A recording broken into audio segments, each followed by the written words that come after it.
Okay, so a pleasant day to everyone. So we are now on our second module. So it's for understanding culture, society, and politics. So ang topic naman natin for today is culture and society. So may nagawa na akong video before about culture and society, but for this one, it is based on the modules that my students have.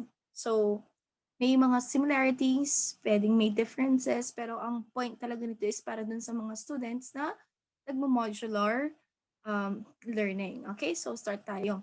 Learning competency, describe society and culture as a complex whole. And then learning objectives, define culture and society, appreciate the importance of culture and society, and present the characteristics of culture, society, and politics. Okay? So culture and society. So culture and society are two complex ideas that are highly relevant in this subject. So highly relevant siya sa subject na to. Unang-una, makikita mo yung mga words na to sa mismong course title or sa subject title. Okay? These are, sabi ko nga, are two words of the subject title, and these terms influence each other and continuously change together. Okay? Let's please bear in mind na kung walang society, syempre walang culture. Kasi walang society, walang grupo ng tao mag-create ng culture. Tapos kung wala rin culture, the culture appears to be the binding force din kasi. So there would be no formation of societies. Okay? So let's start with culture. Kapag kasi sinabi nilang culture, may, uy, she is someone of high culture or she is a cultured person. So ano ibig sabihin nun? So culture in general, okay, shows an adjustment or an adaptation to the various conditions of life, pwedeng physical, social, supernatural, and supernatural environment. Ito ay isang ito yung paraan ng pag-adjust, okay, sa kung saan ka naroroon para mabuhay kasi kung hindi ka mag-a-adjust kahit saan ka pumunta, mahirapan ka mag-survive. Okay? So, hindi dahil namimiloso po tayo na pag tinatanong natin, so sino mag-a-adjust? Hindi. But for culture, wherever you go, if you go to another country or if you go to another province, you would have to adjust based on their cultures as long as your values are not compromised. Okay? Next, culture is also a complex whole which includes knowledge, belief, arts, morals, laws, customs, and any other capabilities and habits acquired by man as a member of a society. So na-acquire ng tao ang mga pieces na nabanggit ko dahil of course part siya ng society. Okay? Ang kultura ay isang kabuuan. Okay? Napaka-complex niya. Kahit nga ngayon na tinuturo ko yung salitang culture, alam ko na mas madami pa ang na-embrace ng word na to na maaring hindi ko pa nababanggit dito. Okay? And of course, it is a foundation of man's endless transaction and of course, continuing interaction with his environment. Okay? Dahil nga nagkikipag-deal siya sa ibang tao, nagkikipag-interact din siya sa environment niya, nagkakaroon ng kultura. Okay? Ano ba yung function ng culture? Madalas nating marinig, pero I could say that these are one of the words that we often use, we often encounter, but we do not really take time to uh, study closely. Okay? So ano ba yung function niya? Ang culture, it allows man to adjust and adapt to the as to be integrated with his environment through his creativity, resourcefulness, and his resourcefulness to survive. So ang kultura ang nagbibigay chance sa tao para makapag-adjust, para maging isa siya dun sa environment niya. Okay? That is true how creative he is and how resourceful he is for him to survive. So, pwede natin connect dito yung konsepto na kung saan ka mapunta, you would have to blend dun sa environment. Okay? So, culture maintains its pattern of etiquette, protocols, manners, right conduct, and norms considered as acceptable behavior as established by laws, mores, and as well as folkways. So yung mga ito, they're part of culture. So nagkakaroon tayo ng organization, nagkakaroon tayo ng pagiging organisado, systematic, kumbaga may mga yung tao hindi basta-basta nagvo-violate ng batas dahil at even manners dahil nga parte yan ng kultura. Kaya nga pag sinabing cultured ka, you're expected to have manners. Diba? And what does manners mean? Manners in a general, yung concept niya is, kung halimbawa nasa pagkainan ka, hindi mo ipapatong yung paa mo dun sa mesa kung saan kayo kumakain. Right? So that's manners. Etiquette, we could change it to netiquette, something that's close to us. That part of the netiquette is not making parinig online. Okay? So netiquette is like what you can do in person, you shouldn't do online. So what else? Etiquette. So work. You have these governing rules na hindi necessarily nakasulat sa policies niyo, pero alam mo na yun yung tama. Another, na you know that you have to show respect to the elders. Okay? And that's part of culture. Kaya kapag hindi natin nagawa yung mga ganung bagay, kung may nakakakitang iba, meron silang impression na bastos ka or wala kang manners. Bakit? Kasi dun sa lugar nilang yon, it is their culture for you to bless, for you to bring food whenever you go at a family's house. So kumbaga, kanya-kanyang kultura. Okay? So medyo challenging, no? Kasi kahit sa family pa lang, ang isang family may sariling kultura. Ang kabilang family meron din. So how do we reconcile? So ang point dito, kung nasan ka, hanggat kaya mo, respetuhin mo yung kultura nila. Okay? At kung nasa pamamahay ka nila, follow their rules. Okay? But of course, without necessarily doing illegal things. Okay? Number 3, culture sends its meanings through verbal and nonverbal communication, written and non-written language, symbolisms, and various forms of expressions. So siguro, I could relate this one with language. Not really siguro, but I could relate it with language. How you communicate with each other, it's part of culture. Kaya nga sabi nila kapag namatay ang lengguwahe, malaki ang part na natatamaan ng kultura. Okay? So, language and culture are connected.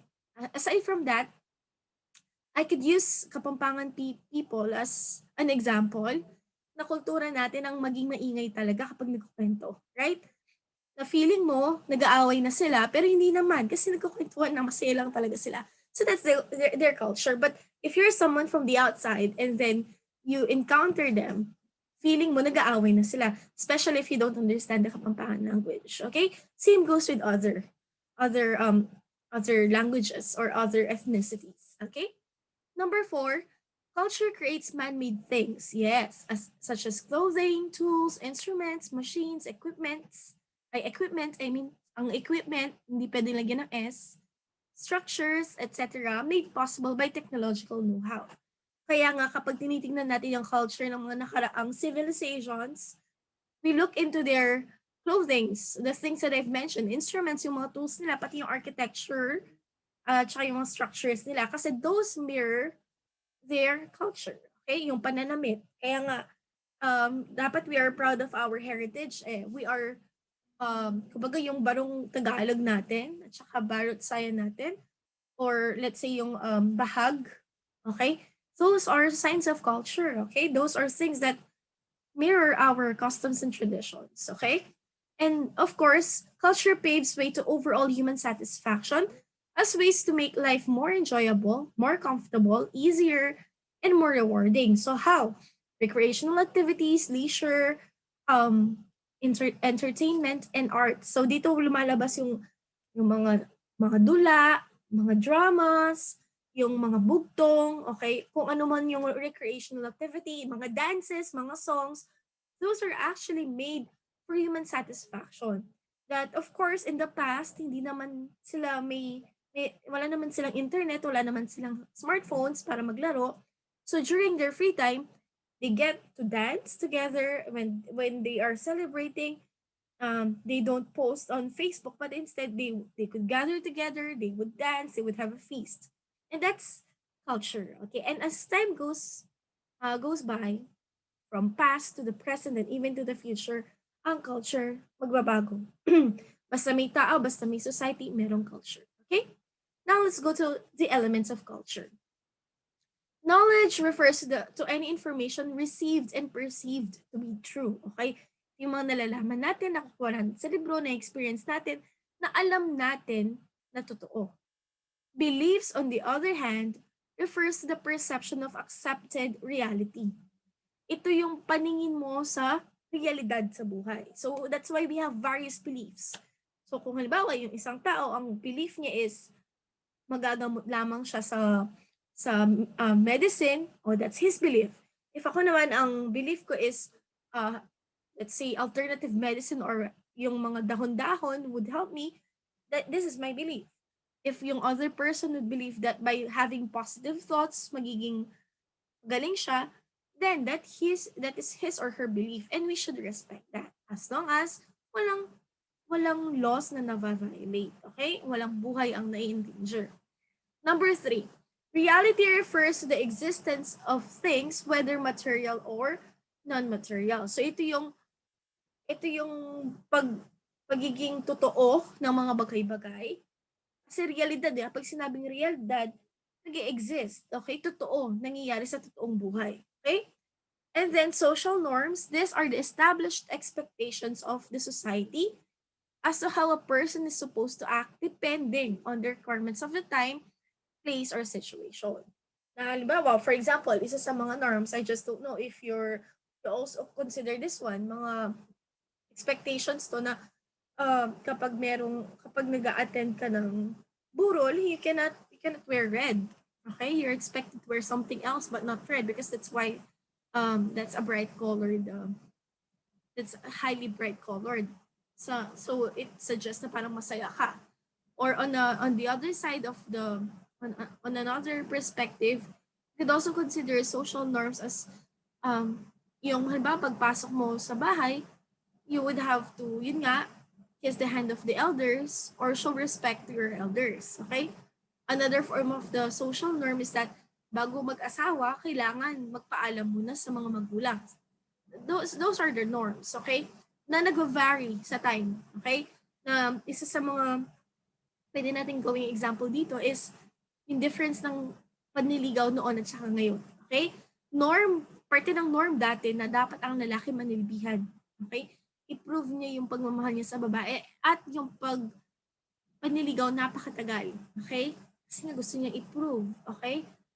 Sa babae at sa pamilya niya na he is worthy of the hand of the girl, okay? Or of the yes of the girl. Pero ngayon, syempre nagbabago tayo. Pwedeng nag-meet sa chat, okay? Nag-wave back, nag-like back, nag-chat, yun, sila na. But of course, things change, okay? So kumbaga, establish expectations pero hindi siya nakasulat, okay? For example, kapag merong fiesta, isa sa mga norms na pwede namang na pwedeng mag-vary based on how close you are. Hanggat hindi ka ino-offeran na kumain, huwag kang basta kukuha ng kukuha. Kung hindi ka invited, hindi ka pupunta. Parang ganun. So, parte yun ng mga norms. Okay? Different forms of social norms. So, ito. Iba't ibang forms ang social norms. So, yung isa is folkways. Okay? The patterns of repetitive behavior that are habitual and conventional part of living. For example, yung breakfast, lunch, at saka dinner. So those are habitual and conventional part of living. Even Christmas, even yung mga celebrations natin. Stick na lang tayo dun sa mga meals. Although wala namang nakasaad na ganun dapat yung oras ng mga pagkain, pero dahil nakagawian na natin siya, that's how it goes. Okay? That's we are trained, we are set to have meals during those time. Okay? Morris, the set of ethical standards and moral obligations as dictates of reason that distinguishes human acts as right or wrong or good from bad. So, related siya sa morality. Okay, so for a better look on this one, folkways versus morals.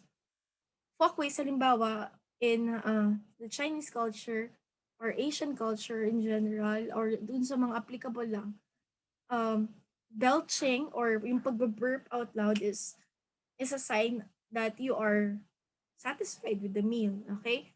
Kapag narinig yun nung may bahay or nung nag-prepare ng food, they feel good about themselves. That means you enjoyed the meal. But when you are in a Western context, that breaks their folkways. Kasi para sa kanila, that's rude. Okay? Morris, on the other hand, is that, for example, a person takes illegal drugs, and that's against the ethical standards and moral obligations. Okay? For example, nag-overspeeding ka sa isang residential area. That's against the mores. Okay? So, you know what's right and wrong. You know what's good or bad. Okay? So, there.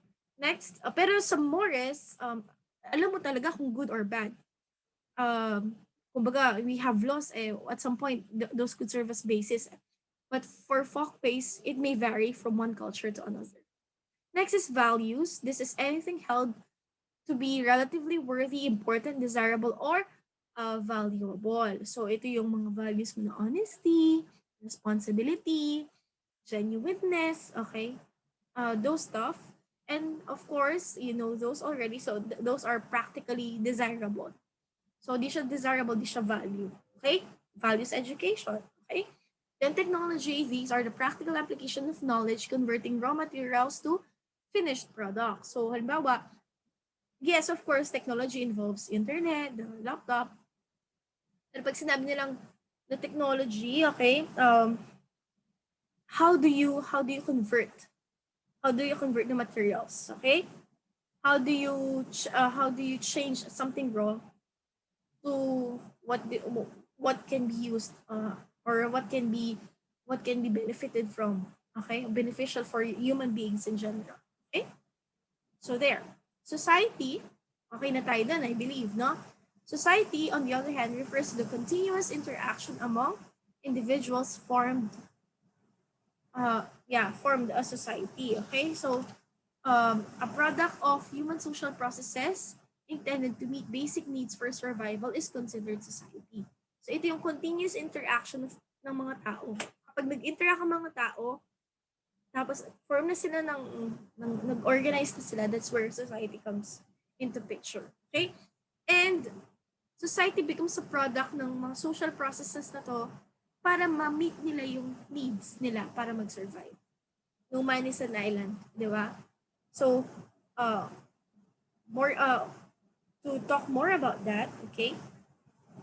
Ethnocentrism and cultural relativism, we have various concepts here that I consider very important, okay? So, cultural variation refers to the differences in social behaviors that different cultures exhibit around the world. So, ito yung mga iba't ibang mga behavior na meron tayo na nag-iiba per kultura. Okay? Na, of course, people's practices differ from country to country. Okay? From place to place. So, nagkakaroon ng variation. Okay? So, nagiging problematic yun kasi syempre, ang tao iba-iba. So, there we have ethnocentrism. This one is an idea wherein you think that your culture is better than the other culture. Okay? This is a little off because you're trying to judge another culture by the values and standards of your own culture. So, for example, I'm a Kapampangan. And then I would judge the sisig of this particular place based on my culture and standard, and I will call it and I will say it's not good. Okay, at some point there's a tinge of ethnocentrism there. Lalo na kung alam ko naman na iba yung style nila sa pagluluto, iba yung version nila ng sisig, okay? So kumbaga, no culture is above the other, okay? I remember a particular article that states na walang upgrading of culture eh. When you say someone upgraded his or her culture, ibig sabihin mo yung mas bababa, and there's no such thing kasi lahat ng culture pantay-pantay. Kapag ethnocentric ka, feeling mo yung sa'yo lang ang maganda, feeling mo yung sa'yo lang ang tama. Parang halimbawa, sa family nyo, ang ugali nyo is tatanggal kayo ng sapatos pasok nyo ng bahay, hindi mo pwedeng i-judge yung kaibigan mo kapag nagpunta ka sa kanila kung hindi nila ginagawa yun sa bahay nila. Hindi mo pwedeng gawin na, ay, nakakadiri siya. Di sila nagtatanggal ng sapatos sa bahay nila. Ew. Yung germs kaya papasok. You can say that, okay? Because first, you're there. Second, you should respect the cultural variation. Okay? Cultural relativism, on the other hand, is the attempt to recognize um, that each culture is naturally different from others. Okay? The principle that an individual person's beliefs and activities should be understood by others in terms of individual's own culture. So yun nga, kung nagpunta ka sa bahay nila at ganun yung kultura nila, you have to respect that that's their culture. Okay? For example, kung sa amin, sa Pampanga, okay, kapag nagluto ka ng sisig, ganito yung itsura, then pagdating mo sa ibang lugar, meron siyang ibang ingredient, hindi ka pwedeng magwala doon. Practically, kasi nandun ka eh. Okay? And perhaps they have a different tradition in cooking it. Okay? But when you are in your place and when they are tagging it as the authentic Kapampangan dish and it's cooked that way, ibang usapan yun. Pero kung it's their version, it's their own style, we have to respect. Parang it goes to the saying that um, I I agree to disagree. Okay? Pwede kayong mag-disagree, but still respecting each other. You could have different thoughts, but you could still respect each other. You could have different cultures, but you could still respect each other. That you recognize each culture not based from your own standards, pero based sa concept na iba-iba talaga tayo ng kultura. Okay? So there. Kaya nga yung concept na wag mo hanapin yung sarili mo sa iba is also very connected to this one. Some point connected kasi sa pansariling konsepto yan, wag mong hahanapin sa iba yung sarili mo. Na kung ganito ka, wag mo i-pair sa iba kasi magkakaiba nga kayo. Ay pag ako ganito, ay pag ako ganyan, hindi. Okay? Again, ikaw, iba ka ng kinalakihan, iba ka ng family, iba yung family mo, sila iba din. Okay? So, you cannot judge him or her for that unless nakasulat na yun sa batas. That's a different thing. Okay? So this one is just a review. We had this on the previous module. So we have the structural, functional, sociological approach. So this one promotes solidarity, stability, society as a complex system whose all parts should be working together. Kaya nga sinabi ko dati, di ba? If you'll remember, na yung isang organization, bawat part is important. Okay? This approach finds to relate a structure's social function or consequences of any social pattern for mobility of society as a whole. Okay? So may mga social functions at may mga consequences. So ito yung mga concepts for functions. May manifest function, recognized and intended consequence of any social pattern. Ito talaga yung sadya. Okay? Latent function is the unrecognized and unintended consequence of any social pattern. And letter C dapat to, social dysfunction, any social pattern that may disrupt the operations of the society. So, okay, so let's have examples for this, for a clearer view. Okay, for example, manifest function, pupunta ka sa isang festival, fiesta, okay, to see their culture, to experience yung paano sila mag-celebrate. That's your manifest function. Latent function is that may unintended consequence. Pwedeng makahanap ka ng friends or ng jowa doon, okay? Without even considering that. So that's the latent function. Nangyayari ang social dysfunction kapag ang latent function is nag-cause ng problem, okay? Nag-cause ng more harm, okay, than benefit. Another example would be for manifest, nag-aral ka sa some prestigious na school, okay? To learn, okay, because of the quality of education, even if you're not really well off. Latent function is that there are chances that you get to marry someone from the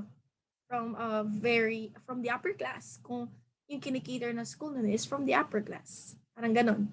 But definitely those should not be your goals in life. Okay? Ito lagi ko sinasabi sa mga students kong babae na you should not have a goal of marrying someone rich. Kasi ang goal mo is you should be rich on your own. Okay? And just go find someone to marry na mahal mo. Something like that. Okay, women empowerment.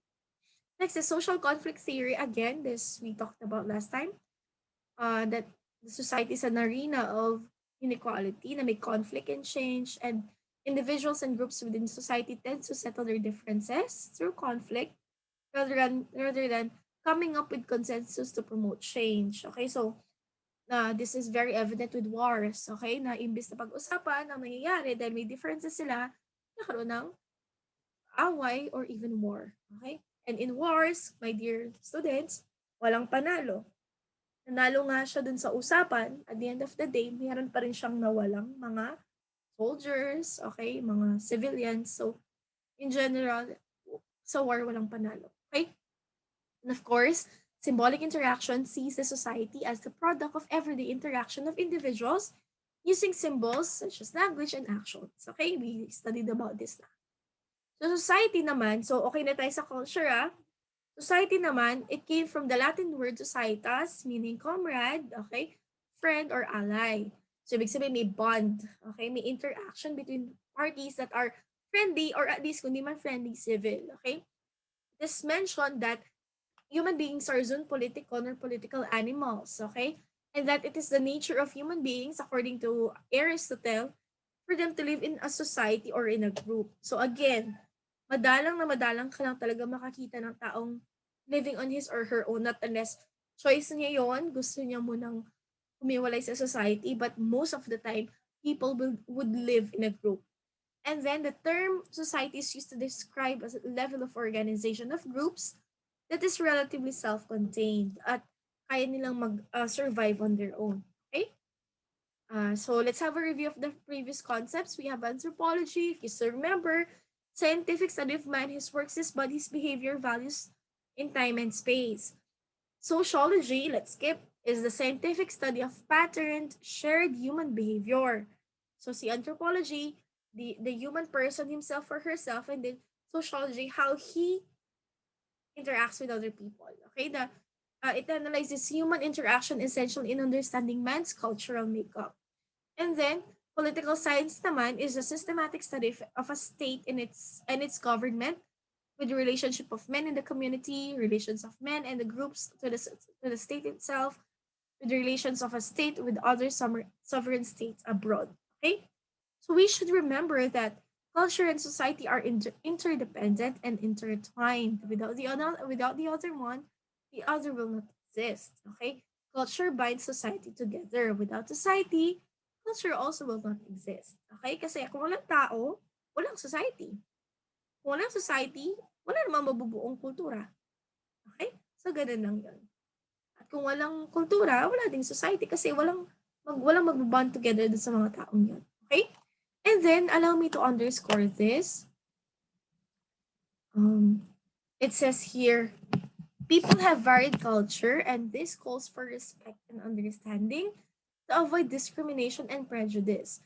Upon grasping the concepts in this module, the learners will get to understand why people are different. This will lead to a better way of seeing things. So, through this module, mas maintindihan natin kung bakit iba-iba ang tao, bakit iba-iba yung practices ng mga tao. And this calls for a better understanding and for more respect to people. So, ibig sabihin, halimbawa, iba siya sa'yo, you have to consider, okay, there might be cultural differences. Eh ma'am, dito lang din siya sa same province. Again, iba yung kalakaran niyo sa bahay, iba yung kalakaran nila sa bahay. As long as the person is not violating laws, is not doing anything immoral, he or she should be treated well, and kumbaga you have to treat each other as human beings, okay? So that's it. This is our references. So I hope you understand. Bye-bye.